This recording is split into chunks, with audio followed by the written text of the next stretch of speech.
Okay, we are also live on YouTube.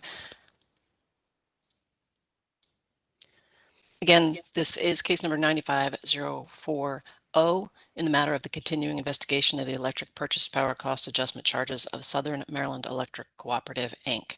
Starting with SMECO, if you could please identify yourself for the record. Good morning, Your Honor. I am Mark McDougall on behalf of Southern Maryland Electric Cooperative. And the Office of People's Counsel. Good morning, Your Honor. Philip Sheehan on behalf of the People's Counsel. Thank you. And staff counsel had technical difficulties. Ms. Garofalo was on earlier and then is experiencing some sort of difficulties that is making her unable to join the meeting. We are going to proceed on the basis of the fact the parties have stipulated to testimony. However, if Ms. Garofalo would like to, after this hearing, I think she might be coming back. Hang on just a second.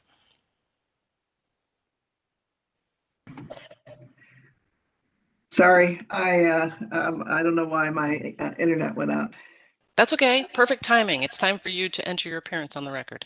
Annette Garofalo on behalf of Commission staff. Good morning, Your Honor. Great. Thank you. We won't have to hold open the hearing or reschedule it possibly. Okay, so I believe back to you, Mr. McDougall, with your exhibits. Yes, Your Honor. On March 17th, SMECO filed with the Commission its notices of publication noticing this hearing today, as well as screenshots of its website homepage doing the very same thing.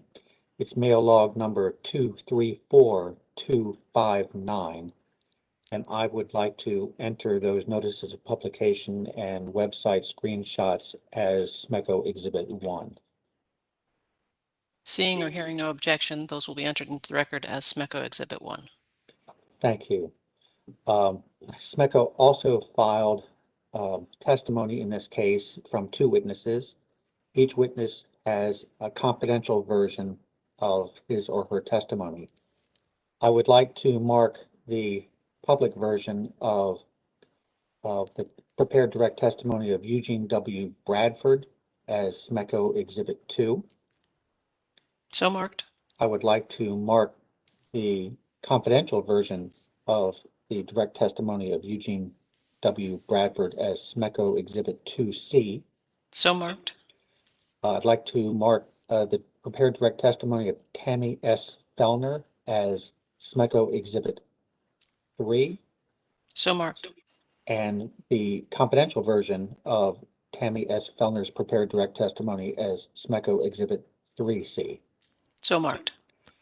And move that they be placed into evidence at this time.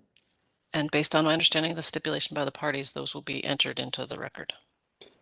Thank you. That is all, Judge Lawrence. Thank you. Ms. Garofalo? You are on mute.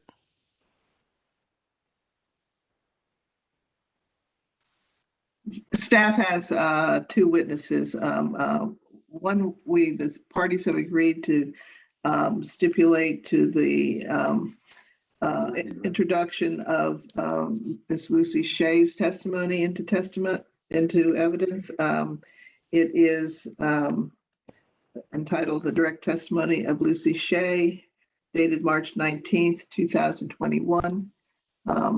And it's a single version. Staff would ask that this be marked as Staff Exhibit 1 and admitted into evidence.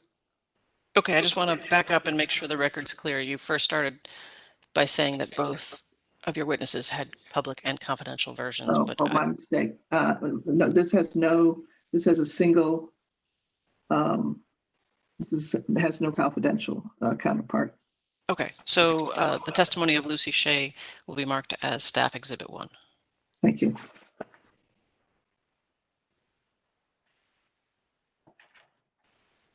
Next, we have the testimony of Paige Shaw.